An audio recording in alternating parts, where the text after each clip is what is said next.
الله وبركاته.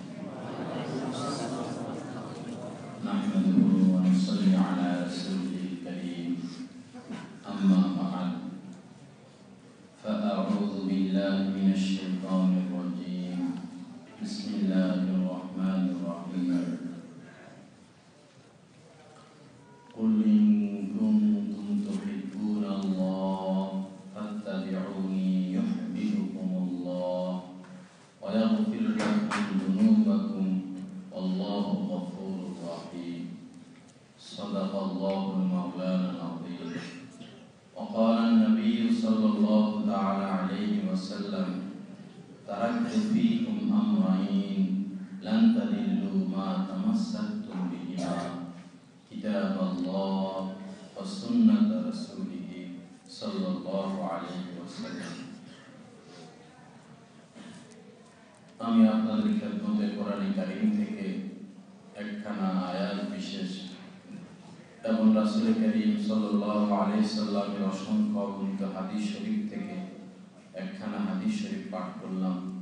আল্লাহ জাল্লা শানুহু আমাদের সকলকে এই আয়াতে কারীমা এবং হাদিসের উপর পুরোপুরি আমল করার তৌফিক দান করেন।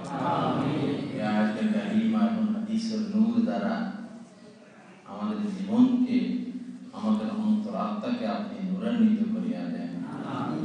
আল্লাহ পাক বলেন যে, হে নবী, আপনি মুমিনদেরকে বলুন, কুল ইন কুনতুম তুহিব্বুনাল্লাহ, আপনি মুমিনদেরকে বলুন, তারা যদি আমাকে পেতে চায়, আমাকে ভালোবাসতে চায়, আমার সাথে সম্পর্ক করতে চায়, ফাত্তাবিউনি, তারা যেন আপনাকে অনুসরণ করে, অনুকরণ করে সর্বক্ষেত্রে।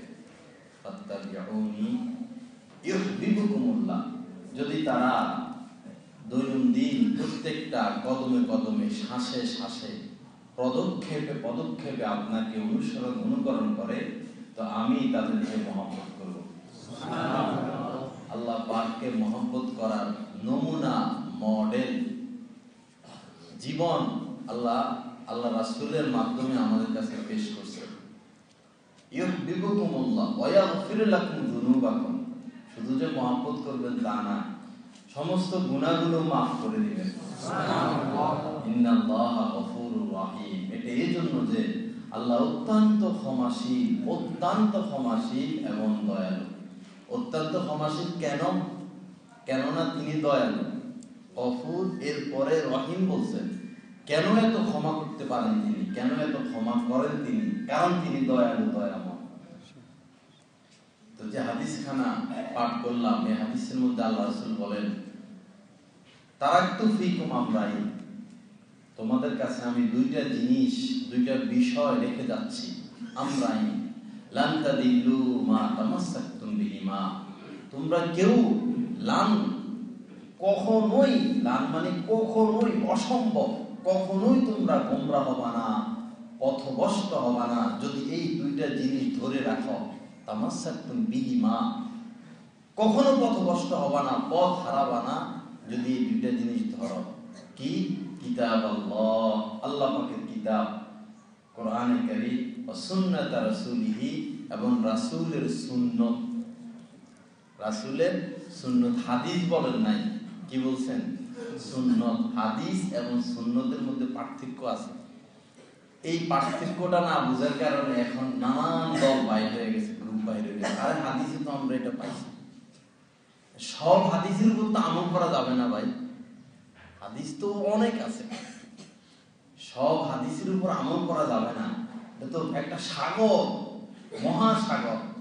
আমল করতে হবে সুন্নতের উপর, নবীজির সুন্নতের উপর আমল করতে হবে। আল্লাহ আমাদের সকলকে বোঝা এবং আমল করার তৌফিক দান করেন।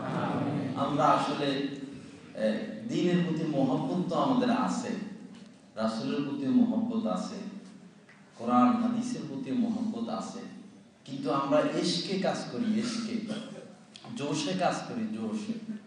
একটা কাজ করতে হলে জোশ লাগবে, হুঁশ লাগবে, ইস্তেকামত লাগবে, নবীজির সুন্নত কি এটা জানতে হবে। শুধু জোশে কাজ করলে এই কাজটা কখনো সফল হয় না, সুন্দর হয় না। এই যে এক লোকের মধ্যে জোশ আসছে, মাথায় পাগড়ি বাঁধার কথা শুনে, মাথায় পাগড়ি বাঁধলে এই ভালো, এই ফায়দা, তো সে কি করছে, লুঙ্গি খুলে পাগড়ি বাঁধে ফেলছে। অথচ লুঙ্গি 70 টাকা তো খরচ, আর পাগড়ি বাঁধা হইলো সুন্নত। এখন পাগড়ির এমন বয়ান শুনছে, এখন ওই ফরজ ত্যাগ করে সে সুন্নত মানে মুস্তাহাব, মুস্তাহাবের উপর আমল শুরু করছে। তো জোশে কাজ করলে হবে না, হুঁশ থাকতে হবে, এলেম থাকতে হবে, তখন এই কাজ নূরান্বিত হবে, তখন এই কাজ আল্লাহ পাকের দরবারে কবুল হবে। আল্লাহ আমাদেরকে সুন্নত মোতাবেক জিন্দেগি গড়ার তৌফিক দান করেন। নানান ভুল আমাদের মধ্যে, এত বেশি ভুল, এত বেশি খতা, অথচ দিন মনে করে আমরা করতেছি, দিন মনে করে করতেছি, অথচ দিনের এখানে হাওয়া বাতাসও নাই, দিনের বাতাসের স্পর্শ লাগে না, কিন্তু এটাকে আমরা দিন মনে করি। আচ্ছা বলুন তো, আল্লাহ রাসূলের জীবন দশা জীবিত থাকতে আমাদের আম্মা জান খাদিজাতুল কুবরা মারা গেছিলেন, মনে আছে? আল্লাহ রাসূলের মেয়েরাও মারা গেছেন জীবন দশায়, মারা গেছেন কিনা? সাহাবারাও মারা গেছেন। তো আম্মা জান যে খাদিজাতুল কুবরা পৃথিবীর শ্রেষ্ঠ নারীদের মধ্যে উনি একজন, শ্রেষ্ঠ নারীদের মধ্যে একজন হইল হযরতে মারিয়াম, হযরতে আয়েশা, হযরতে খাদিজাতুল কুবরা। এই তিনজন শ্রেষ্ঠ নারী পৃথিবীর মধ্যে, তার মধ্যে উনি একজন, খাদিজাতুল কুবরা। তো আচ্ছা আপনারা বলুন তো, কম বেশ তো আমরা ইসলামী জ্ঞান রাখি, খাদিজাতুল কুবরা মারা যাওয়ার পরে মক্কায় তো মারা গেছেন, এরপর রাসূল মদিনায় এসে 10 বছর ছিলেন, আরো বেশি। কয়বার বাৎসরিক কি মৃত্যুবার্ষিকী কয়বার পালন করছেন? নিজের মেয়ে রোকাইয়া মারা গেছেন, জয়নব মারা গেছেন, কয়বার মৃত্যুবার্ষিকী পালন করছেন? কয়বার 7 দিনের দিন, 2 দিনের দিন মানুষকে ডাকাইয়া এই যে আমরা যে একটা রসম বাইর করছি, কয়বার এই কাজটা করছেন? আল্লাহ আমাদেরকে বুঝার তৌফিক দান করেন। দিন মনে করেই করে যে আরে বাপ মরে গেছে, মা মরে গেছে, একটা কিছু তো করা দরকার, তো একটা কিছু করব, আমার মন মতো করব নাকি কোরআন হাদিস মোতাবেক করব? আমার মন মতো করলে তো আমি আখিরাতে কিছু পাবো না, আখিরাতে পাইতে হইলে কোরআন হাদিস মোতাবেক করতে হবে। খাদিজাতুল কুবরা মারা যাওয়ার পরে পুলিশ কয়জন আইসা সেলুট মারছিল? পুলিশে সেলুট মারে না। রাসূল তো বাদশা ছিলেন ওই সময়, মদিনার বাদশা। হযরত ওমর তো অর্ধ জাহানের বাদশা ছিলেন। হযরত ওমর মারা যাওয়ার পরে পুলিশ কয়জন আইসা সেলুট মারছিলেন, মহিলা কয়জন আইসা ফুল দিছিল। এগুলো বললেও বিপদ। আফসোস, যে লোক মারা গেছে কবরে শোয়া, খাটের উপর শোয়া, তাকে যদি কথা বলার অনুমতি আল্লাহ দিতেন, সে যদি বলতে পারতো, সে কি বলতো যে পুলিশ এনে সেলুট মারাও? বলতো এই সময় কথা? সে কি বলতো আমারে ফুল দাও, থানার ডিসি এসে আমারে ফুল দেখ, সে কথা বলতো না নিষেধ করতো? আহা, কোথায় আমাদের বুদ্ধি? আল্লাহ আমাদেরকে হেফাজত করে। আমরা আখিরাত চাই না দুনিয়া চাই, এটা বুঝতে হবে। আখিরাত চাই না দুনিয়া চাই? যদি দুনিয়া চাই তাহলে তো সম্মানের দরকার বাবা, সেলুট মারা দরকার, রাষ্ট্রীয় মর্যাদা মারা দরকার, চিৎকার মারা দরকার, কত হুঙ্কার ছাড়া দরকার, এটা তো দুনিয়ার জন্য হইলো। যদি আখিরাত চাই তাহলে তো এখানে তো কমপ্লিট সুন্নাত মোতাবেক কাজ করতে হবে। যে ইমাম, যে মুসল্লিরা, একজন মহিলা এসে ফুল দিলে, যে ইমামের সামনে, যে মুসল্লির সামনে ফুল দিবে, আল্লাহর কসমে ইমাম যদি ওই নারীর দিকে তাকায়, ইমাম পিছে নামাজ হবে কিভাবে? সে তো ফাসেক, কুদৃষ্টিকারী ফাসেক। একটা সেলুটের নামে, রাষ্ট্রীয় মর্যাদার নামে যদি এখানে বেপরদাগিরি হয়, তো এই কিসের দোয়া, কিসের জানাজা? এটা এখানে জানাজা হইল কোথায়? এখানে দোয়া হইল কোথায়? এখানে তো সব ফাসেক হয়ে গেল, গুনাহগার হয়ে গেল, সব তো জাহান্নামের কাজ করলো এখানে। আল্লাহ আমাদেরকে হেফাজত করে। অর্ধ জাহানের বাদশা ছিল ওমর, কয়জন এসে সেলুট মারছিল? খোদ রাসূল কারীম যখন ইন্তেকাল করছেন, কয়জন এসে সেলুট মারছিল? হযরত আবু বকর মারা গেছেন, কয়জন এসে সেলুট মারছিল? কোথায় পাইলাম আমরা এই সেলুট? এই মর্যাদা আমার কবরে কি কাজে আসবে?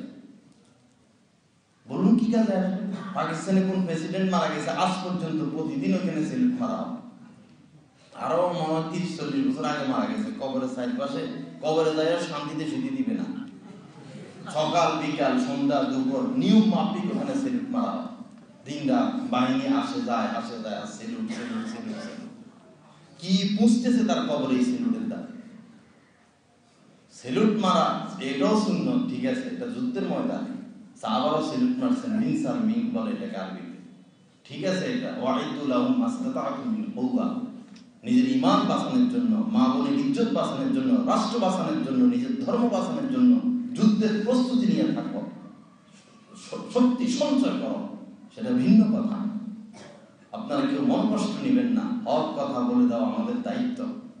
বলে দিলাম, যার আমল সে করবে, যা ছাড়া সে ছাড়বে। বাল্লিগু আন্নী ওয়ালাউ আয়া, আল্লাহ রাসূল বলেছেন আমার পক্ষ থেকে পৌঁছায়া দাও, পৌঁছায়া দিলাম। এটা নবীজির সুন্নাত ছিল না। আল্লাহ আমাদেরকে হেফাজত করেন। নানান জায়গায় সমস্যা, নানান জায়গায় সুন্নতের নামে বেদাত, সুন্নতের নামে বেদাত করে কাজ দিনের সওয়াব আশা, অথচ এটা সওয়াব না, এটার মধ্যে দিনের কোনো ঘ্রাণ নাই, অথচ মনে করে এটা সওয়াব।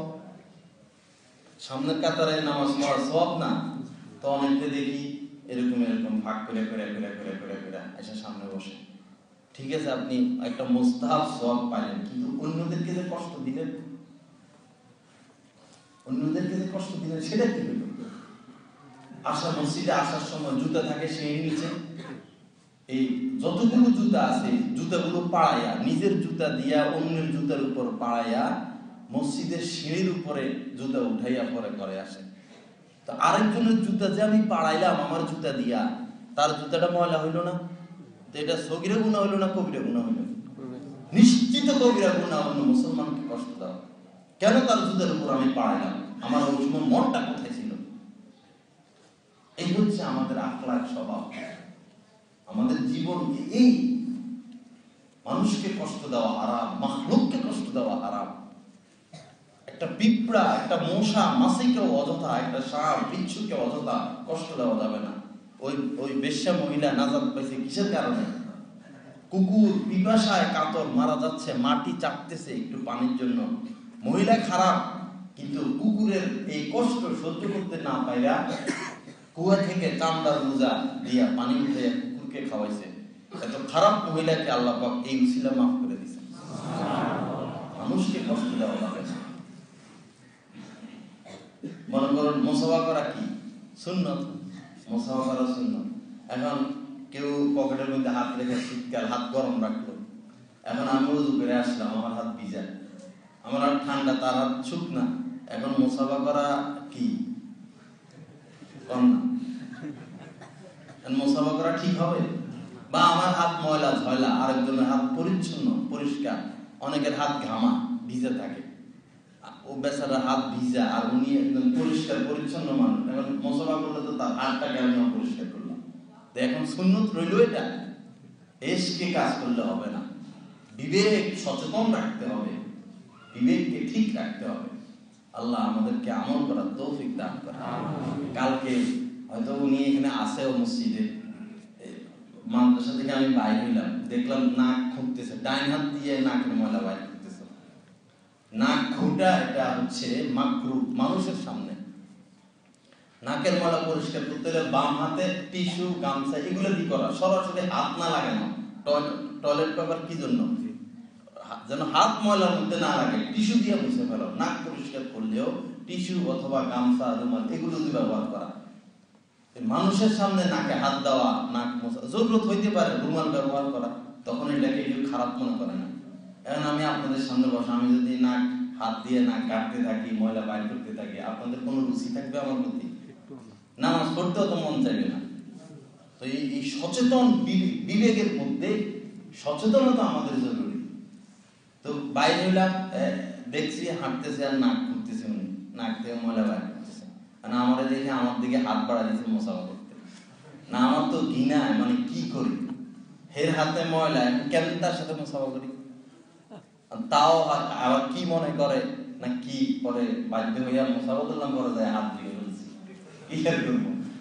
এই হয়েছে আমাদের দিনের অবস্থা। দিন এক জায়গায়, আমরা আরেক জায়গায়। এশকের নাম, জোশের নাম দিন না, জোশের নাম দিন না। সুন্নত মোতাবেক আমল করতে হবে, এটার নাম দিন। সুন্নত সর্বক্ষেত্রে সুন্নত। হযরতে হুযায়ফা রাদিয়াল্লাহু তাআলা আনহু, এখন যেরকম পরাশক্তি হলো আমেরিকা, রাশিয়া, চীন, এরা ওই সময় রাসূলের জামানায় পরাশক্তি ছিল কায়সার, কেসরা। কেসরা মানে হলো বর্তমান ইরান, আর রোম, ইতালির রাজধানী রোম। তো পরাশক্তি ছিল ওই সময় ইরান। ইরানের সংস্কৃতি সারা পৃথিবীতে ছড়াই দিয়েছিল তারা। তো এই ইরাকে তাদের উপর হামলা করবে সাহাবারা, পরাশক্তির উপরে হামলা হয়েছে, যুদ্ধ এক দুইটা হয়েছে। পরে তারা সন্ধি করতে চাইছে, বসতে চাইছে। তো বসার জন্য দুইজন সাহাবী গেছেন, একজন হচ্ছে হযরতে হুযায়ফা ইবনে ইয়ামান, আর আরেকজন সাহাবী। কথাবার্তা কিছু হয়েছে, এরপরে খাইতে বসছেন, খানা দিছে তারা। তো হযরত হুযায়ফা রাদিয়াল্লাহু তাআলার হাত থেকে এক লোকমা খানা পড়ে গেছেন। পড়ে যাওয়ার পরে সে ওগুলো উঠে খাওয়া শুরু উঠাইতেছেন। আরেকজন বাধা দিছে যে এখানে এই কাজ করা যাবে না, এটা পরাশক্তির কি রাজপ্রাসাদ, এখানে খাদ্য হাত থেকে পড়ে গেলে উঠানোটাকে নিম্ন মানসিকতা মনে করা হয়, ঘৃণা করা হয়, এটা অপছন্দনীয় কাজ। এটা আপনি এখানে এই কাজে জায়গায় করা যাবে না। হযরত হুযায়ফা রাদিয়াল্লাহু তাআলা চেহারা মলিন হয়ে গেছে, সিংহের মতো হুঙ্কার দিয়ে বলছে, আত্রুকু সুন্নাত হাবিবি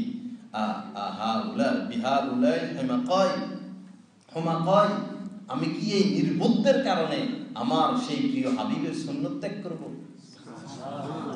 এর নাম সাহাবী, এর নাম সুন্নতে জিন্দেগি। আল্লাহ আমাদেরকে কদমে কদমে সুন্নতের অনুসরণ করার তৌফিক দান করেন। এক সাহাবী ছিলেন হযরতে জারীর ইবনে আব্দুল্লাহ। তো তার গোলামকে টাকা দিয়েছেন যে একটা ঘোড়া কিনে নিয়ে আসো। ঘোড়া কিনতে গেছে গোলাম, 300 টাকা, 300 দিরহাম মূল্যমূল্য করে ঘোড়া নিয়ে আসছে। ঘোড়ার মালিককেও নিয়ে আসছে। হযরত হুযায়ফা টাকা দিয়ে দিবেন। হযরত হুযায়ফা দেখলো ঘোড়াটার দাম আরো বেশি।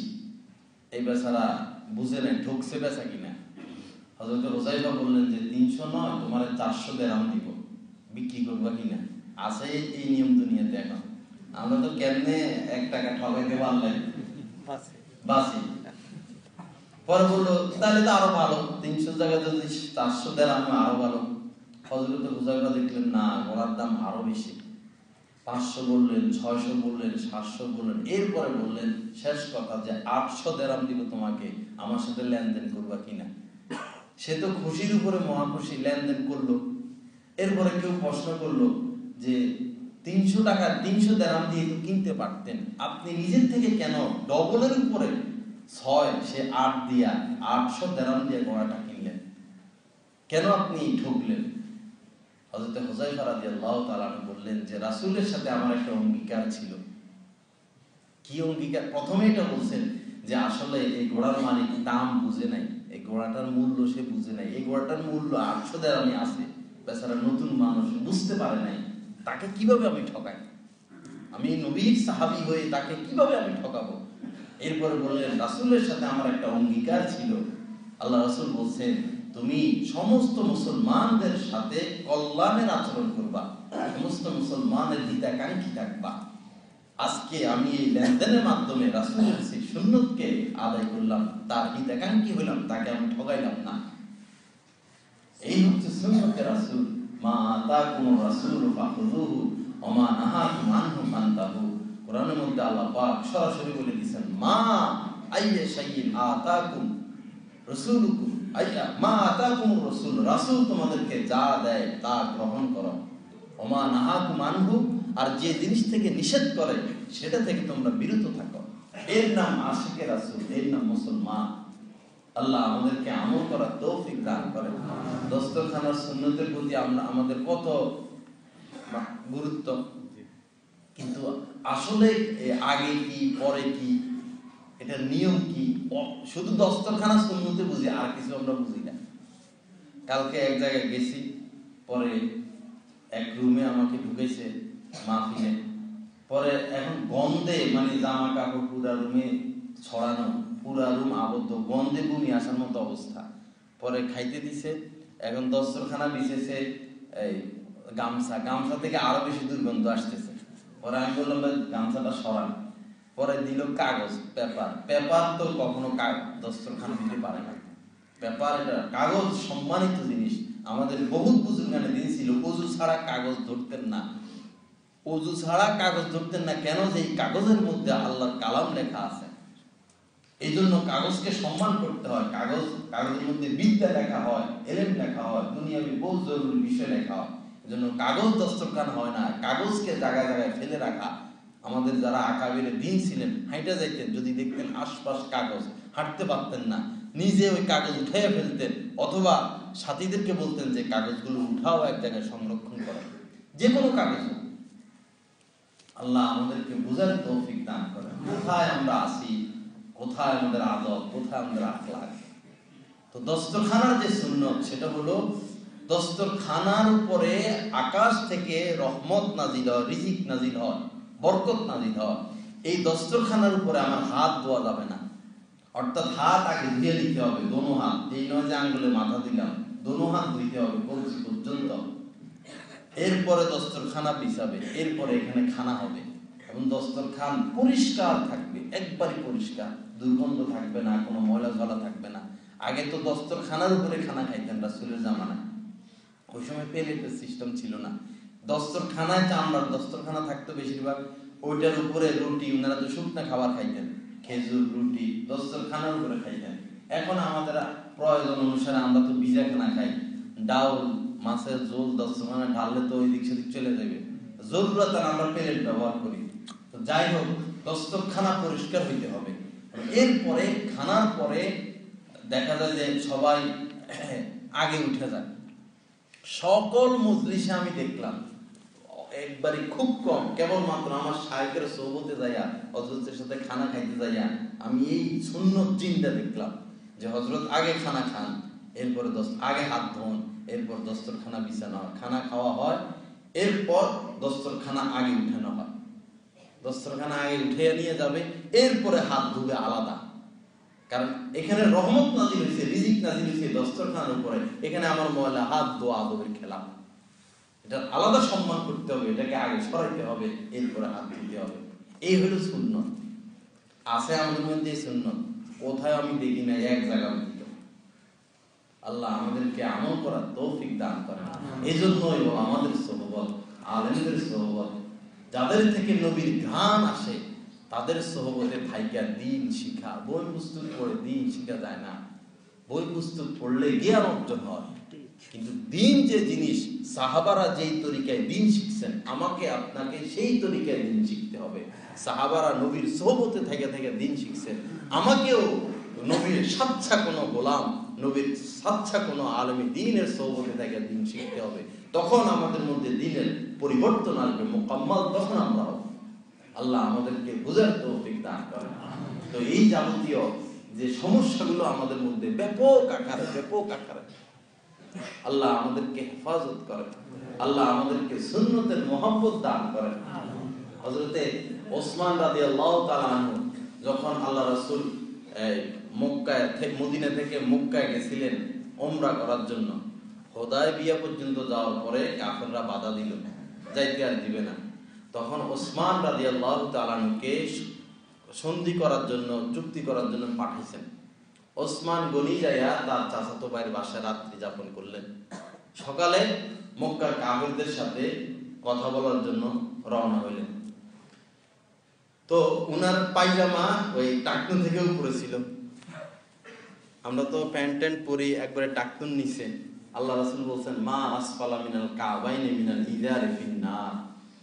এই টাকতুন নিচে লুঙ্গি হোক, পায়জামা হোক, আবাকাবা হোক, অনেক হাজি সাহেবরা মক্কা থেকে মাশাআল্লাহ হজ করে আসে, তো জুব্বা গায়ে দিয়ে আসে, জুব্বা হইলো টাকতুন নিচে আসে না এরকম। অনেক ইমাম শাবক, খোদ ইমাম শাবক ওই টাকতুন নিচে জুব্বা চলে যায়, আবাকাবা চলে যায়, টাকতুন বড় বড় শায়েখদেরকে দেখা যায় কালো আবা পরে টাকতুন নিচে চলে যায়। হারাম, এটা হারাম। এজন্য শুধু মাদ্রাসায় পড়াইতে পারলেই যে আলেম তা নয়, মাদ্রাসার মুহতামি হইলে আলেম তা নয়, খতিব ইমাম হইয়া গেলে আলেম তা নয়, আন্তর্জাতিক বক্তা হইয়া গেলে আলেম তা নয়। আলেম ওই ব্যক্তিকে বলে যে তার এলেম অনুযায়ী আমল করে সে আলেম। সহজ কথা। বড় বড় কিতাব, হাদিসের কিতাব পড়ায় আমি আলেম না, বড় বড় কিতাব ইহুদিরাও পড়ায়, বিভিন্ন মাদ্রাসায় ঢুকে গোয়েন্দা হিসাবে আরো ভালো পড়ান। বড় কিতাব পড়ানোর নাম আলেম না, আলেম হচ্ছে এলেম অনুযায়ী আমল করে কিনা সে, তার নাম আলেম। যার থেকে নবীর জ্ঞান পাওয়া যায়, যার কথার দ্বারা দিলের মধ্যে আসর হয়, যার সহবতে বসলে দুনিয়া বাইরে হয়, যার মধ্যে দুনিয়ার ধান্দা না, এটা যাচাই বাছাই করতে হবে, স্পষ্ট করতে হবে। সেই আলেমী দিন, তার সহবতে বসা যায়, তার দিনই মজলিসে বসা যায়, তার থেকে দিন শিখতে হবে, তার বয়ান শুনতে হবে, অন্য কেউ না। স্পষ্ট কথা। আমার মধ্যে 2 নম্বরই থাকলে আমার বয়ান শোনা আপনাদের জন্য অনুমতি নেই, ওই ব্যক্তির মিম্বরে বসার অনুমতি নেই যার মধ্যে 2 নম্বরই থাকবে। আল্লাহ আমাদেরকে হেফাজত করে। জানার নাম নয়, মানার নাম। জানতে হবে, মানতে হবে, তখন সে ব্যক্তি আলেম। সে এখন তো পোস্টারে আল্লামা লিখলে আল্লামা হয়ে যায়, মুফাসসিরে কোরআন হয়ে যায়। মুফাসসিরে কোরআন আছে নাকি এই জগতে আল্লাহ জানে। বাস্তব মুফাসসিরে কোরআন কয়জন আছে? পাবলিকে লিখে দেয় পোস্টারের মধ্যে মুফাসসিরে কোরআন, বক্তারা কি করবে? আল্লাহ হেফাজত করে। তো এই জন্য আমার বাবা সুন্নত খুঁজে খুঁজে আমল করতে হবে। ওসমান রাদিয়াল্লাহু তাআলা পায়জামা উপরে ছিল, নিজের হাঁটু থেকে উপরে ছিল। এখন চাচা বলতেছেন, দোস্ত এখন মক্কার শ্রেষ্ঠ নেতাদের সাথে তোমার বৈঠক হবে, তোমার এই পোশাকে চলবে না। এই মক্কার নিয়ম হলো যার পায়জামা, যার লুঙ্গি যত নিচে থাকবে, মাটি ছেঁচড়াইতে থাকবে, সে সবচেয়ে বড় নেতা। এই এলাকার সভ্যতা এটা। এখন তুমি এই এলাকার নেতাদের স্বভাব এটা, আর যার পায়জামা উপরে থাকবে তারা সবচেয়ে মিসকিন, ফকির, কাঙ্গাল মনে করা হয়। তোমার পায়জামা তো উপরে, তোমার তো ফকির কাঙ্গাল মনে করবে, তোমার সাথে তো তারা বৈঠক করবে না। তুমি পায়জামা ছাইড়া দাও, নিচে ছাইড়া দাও। হযরত ওসমান নবীর সুন্নতের খেলাফ তারা করবে, এটা তাদের দ্বারা সম্ভব? হযরত ওসমানের চেহারা মলিন হয়ে গেল, বলল প্রয়োজনে আমি তাদের সাথে মিটিং করব না, আমার জান যতক্ষণ থাকবে ততক্ষণ পর্যন্ত, শরীরে এক ফোঁটা রক্ত থাকা পর্যন্ত রাসূলের সুন্নতের খেলাফ কাজ এই ওসমানের দ্বারা সম্ভব না। এর নাম সাহাবী, এর নাম ইতাআত, এর নাম হুব্বে রাসূল, আশিক রাসূল, এর নাম। আল্লাহ আমাদেরকে আমল করার তৌফিক দান করেন। এজন্য বাবা খুঁজে খুঁজে সুন্নত শিখা, সুন্নত শিখা। হ্যাঁ, লাকাদ কানা লাকুম ফি রাসূলিল্লাহি উসওয়াতুন হাসানা। রাসূলের জীবনের মধ্যে তোমাদের জন্য উত্তম মডেল আছে। উসওয়াতুন হাসানা, উত্তম জীবনাদর্শ, যেটা রাসূলের জীবন থেকে তোমাদেরকে গ্রহণ করতে হবে। উসওয়াতুন হাসানা। এখন আমরা যেগুলো করি এগুলো কি রাসূলের জীবনে আছে কিনা, রাসূল এগুলো করছেন কিনা, সেই খবর তো আমরা নিই না। মন গড়া বাপ দাদারা করছেন, আমরাও করি। এর দ্বারা কি ফায়দা হয়? মুসলমানি করাইয়া কি অনেকে মুসলমানি করায় না, বাচ্চাদেরকে খতনা করায় না। কেন? খতনা করাইলে 7 দিনের দিন গরু জবাই করতে হয়, ছাগল জবাই করতে হয়, আত্মীয় স্বজনকে দাওয়াত দিতে হয়। এটা কোথায় থেকে পাইলো ভাই? এটা তো হলো আকিকা, এটা তো বাচ্চার 7ম দিন করতে হয়, বাচ্চার জন্মের 7ম দিনে আকিকা করতে হয়। বাচ্চার জন্মের পর 5টা সুন্নত টানা। প্রথম সুন্নত ডান কানে আযান, বাম কানে ইকামত। দ্বিতীয় সুন্নত হলো তাহনিক করা, কোন বুজুর্গের লালা আয়না খেজুর মধু চিপাইয়া এই বাচ্চার মুখে লাগাইয়া দেওয়া, দ্বিতীয় সুন্নত। তৃতীয় সুন্নত হলো এই চুল কাটা, নখ কাটা 7ম দিন কাইটা এটার ওজন পরিমাণ সদকা করে দেওয়া। এরপরে হলো 7ম দিন আকিকা করা, একটা বকরি বা দুইটা, একটা ছেলের জন্য 2টা বকরি, সম্ভব না হলে একটা বকরি, মেয়েদের জন্য একটা বকরি, কোরবানির 7 অংশের 1 অংশ। এইটা হলো 7ম দিন। এটারে নিয়ে গেছে এখন খতনার দিন, মুসলমানের দিন নিয়ে গেছে। অনেকে মুসলমানই ছাড়া দিয়েছে এইটার ভয়। এটা তো সুন্নত না। আল্লাহ আমাদেরকে মাফ করেন। আল্লাহ আমাদেরকে মুসলমানের কাজ, বিয়ে শাদীতে গেলে মুসলমানের কিছু পাওয়া যায়? এই যে আমরা বিয়ে করাই, বিবাহ দিই, কিছু পাওয়া যায়? বহু আত্মীয় স্বজন দেখছি জীবনে যে যা কামাইছে সারা জীবনে একটা মেয়ের বিবাহ দিতে সব শেষ করে ফেলছে, সব শেষ। এরপরে 1-2 মাস পরে বিবাহটা ভেঙে যায়। বিবাহ এখন আর টিকে নাকি? এখন তো বিবাহে টিকে না, বিবাহে সব ভেঙে যায়। বিয়ে দেয়, কদিন পরে মেয়ে বাবার বাড়িতে চলে আসে, নানান ঝামেলা, নানান ঝগড়া ফাসাদ। এই সব কারণ হলো সুন্নত ত্যাগ করার কারণে। আল্লাহ রাসূল বলেন, ইন্না আ'যামান নিকাহি বারাকা আইসারু মাউনা।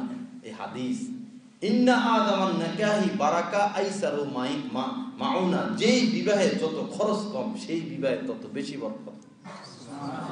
যে বিবাহের খরচ যত কম সেই বিবাহের বরকত তত বেশি। লাখ লাখ কোটি কোটি টাকা খরচ করে ফেললাম, তো বিবাহটা টিকবে কিনা সেটাও তো আমরা জানি না।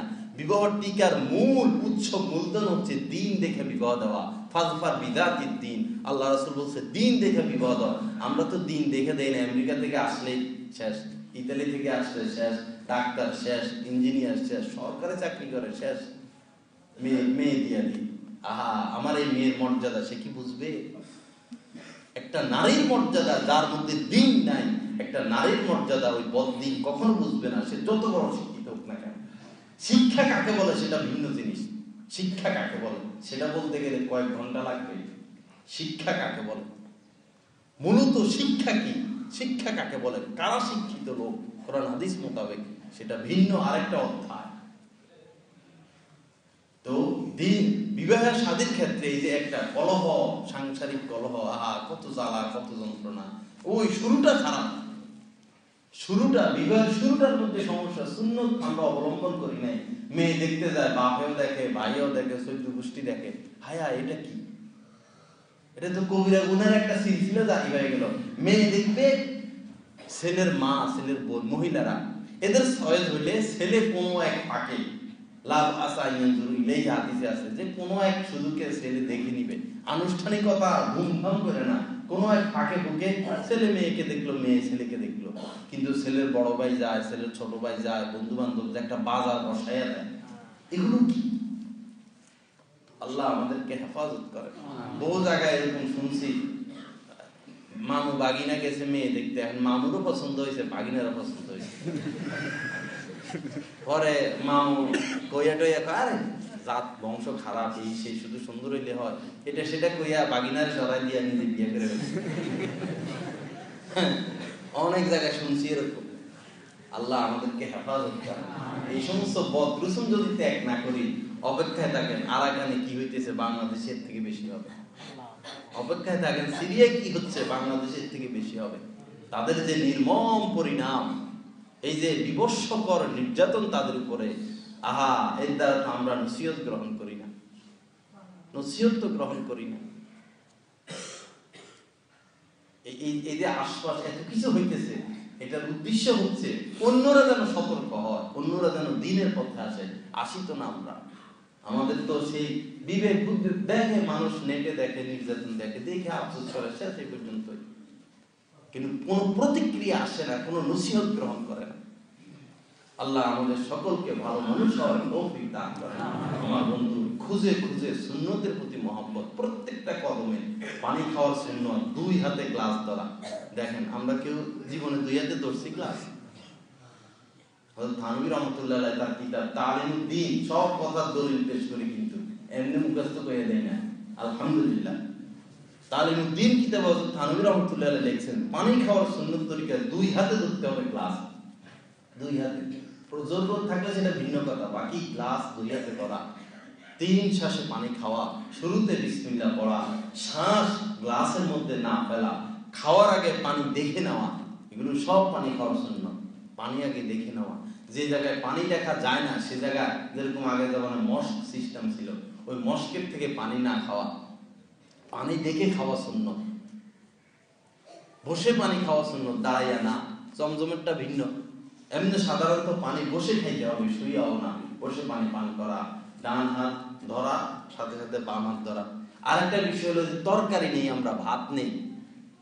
বড় বড় দিনদারকেও দেখলাম তরকারি নেয় বাম হাত দিয়া। আশ্চর্য ব্যাপার, তরকারি কিভাবে বাম হাত, চামচ ধরে বাম হাত দিয়া, ভাতের চামচ ধরে বাম হাত দিয়ে, এটা কি?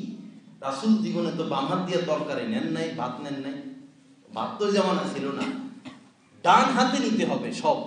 ভাত নিতে হবে বাটির ডান পাশ থেকে, ডান হাত দিয়ে চামচ ধরতে হবে।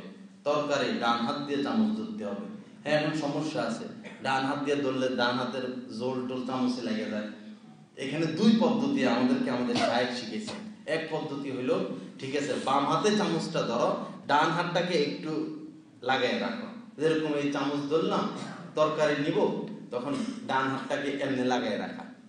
তরকারি নিলাম, ভাত নিলাম, তখন সরাসরি ডান হাতে বাম হাতে কাজ হইতেছে, এটা দেখা যায় না।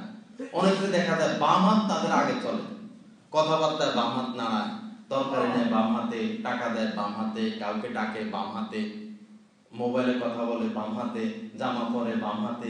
বাম হাত হইল নিম্নমানের কাজের জন্য, যেরকম নাক পরিষ্কারের জন্য বাম হাত, জুতা ধরার জন্য বাম হাত, শেষ কাজ করার জন্য বাম হাত, নিম্নমানের কাজের জন্য বাম হাত। আর ডান হাত, কাউকে ডাকতে হবে ডান হাত, টাকা গুনতে হবে ডান হাত, খানা খাইতে হবে ডান হাত, সালাম মুসাফা করতে হবে ডান হাত, জামা আগে পড়তে হবে ডান হাত। ডান দিক হচ্ছে ভালো ভালো কাজের জন্য, আর বাম দিক হচ্ছে নরমাল কাজের জন্য।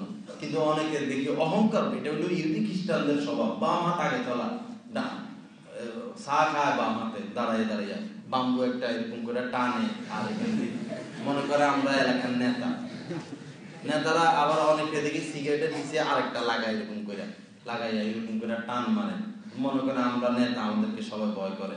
আসলে যে সিসি মারে ভিতরে ভিতরে মানুষ, থোমারে যে এটা বেচারাদের খবর নাই।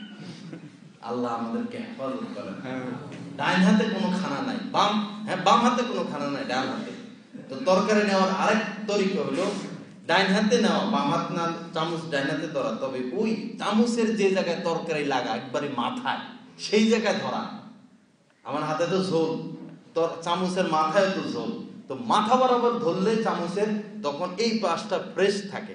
ওই মাথা বরাবর ধরে তরকারি নেওয়া, মাথা বরাবর ধরে ভাত নেওয়া, তখন একবারে কমপ্লিট সুন্নত তরিকা আদায় হয়ে যায়। আল্লাহ আমাদেরকে আমল করার তৌফিক দান করেন। দস্তরখানা যে আমরা বিছাবো, মনে করেন কেউ জায়নামাজ বিছায়া ভাত খেতে বইল, জায়নামাজ যেটা নামাজের জন্য, সেটা অন্য কাজে ব্যবহার করা আদমের খেলা। এটা আমি নামাজ পড়ি, নামাজ আল্লাহ পাকের ইবাদত, নামাজ আল্লাহর সাথে দিদারের একটা সেতু স্বরূপ, নামাজ এই জায়গায় পড়ি, এটাকে অন্য কাজে ইস্তেমাল না করা। অনেকে জানাজারে একবারে 12 রকমের তালা এটারে ব্যবহার করে, তাহলে নামাজের আহমিয়ত থাকে না। তো বাক্যে খানা খাইতে বসলে যদি আমি তোষকের উপরে বসি, আমার দস্তরখানাকেও তোষকের উপরে রাখতে হবে। হযরত হযরত থানভী রহমাতুল্লাহ আলাইহি শেষ খলিফা এটা নিয়ে খুব ধরতেন। বাংলাদেশে আয়সা দেখতে হুজুরেরা সব উল্টা করে, বসে তোষকের উপরে, গদির উপরে, দস্তরখানা নিচে, এই গরম হইয়া যাইতেন। কি করো তোমরা, এটা কি করো, কোথায় তোমরা এই জিনিস পাইছো? যেখানে ব্যক্তি বসবে দস্তরখানাও সেখানে বসবে, বসাইতে হবে। আবার অনেক জায়গায় দেখি দস্তরখানা পুরো রুম ব্যাপী বিছাইয়া দেয়, ওই পাবলিকও দস্তরখানার উপরে যায় বসে, দস্তরখানার উপর কয় এটাই দস্তরখানা, এটাই কমপ্লিট সব। তো দস্তরখানার উপর যায় বসে গেলে তো এটা দস্তরখানা হবে কেমনে? এটা তো বিছানা হয়ে গেল, দস্তরখানা তো আলাদা দিতে হবে। আল্লাহ আমাদেরকে হেফাজত করে, সহিহ বুঝ দান করেন। তো ওই তোষকের উপর আমি বসলে দস্তরখানাকেও তোষকের উপরে রাখা। আল্লাহ আমাদেরকে যাবতীয় সুন্নত ছাড়া, সুন্নতের মধ্যে নূর। আল্লাহ মনে করুন আপনি দামি একটা মোবাইল কিনলেন, একবারেই দামি বিশ্ব সারা মোবাইল, এরপরে দামি একটা সিমও কিনলেন। এখন সিমটাকে আমি মোবাইলে ঢুকাইলাম, কিন্তু এই সিমটার মধ্যে একটু সমস্যা, হয়তো কাটাটা ভালো হয় নাই বা একটু বাঁকা বুকা আছে, মোবাইল আর সিম অ্যাডজাস্ট হচ্ছে না। এখন কি মোবাইলের মধ্যে সিম চালু হবে? চালু তো হবে না। যত দামি মোবাইল হোক, সিম যত বড় কোম্পানি হোক, সিমের আর মোবাইলের সেটিং খাপে খাপ লাগতে হবে।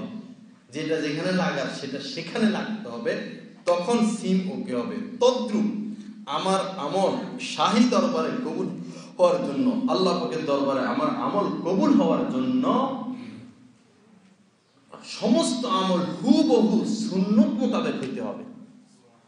যখন সুন্নত মোতাবেক হুবহু হবে, তখন এই আমল সোজা কবুল হয়ে যাবে। সিম যেরকম সামান্য বাঁকা তারা থাকলে আমল কবুল হবে না, আমার আমলটা সুন্নত থেকে একটু বাঁকা তারা থাকলে আমার আমলটা আল্লাহর দরবারে কবুল হবে না। বুঝে আসছে তো কথা? আল্লাহ আমাদের সকলকে প্রত্যেক কাজ সুন্নত মোতাবেক করার তৌফিক দান করেন। ওয়া আখিরু দাওয়ানা আলহামদুলিল্লাহি রাব্বিল আলামিন।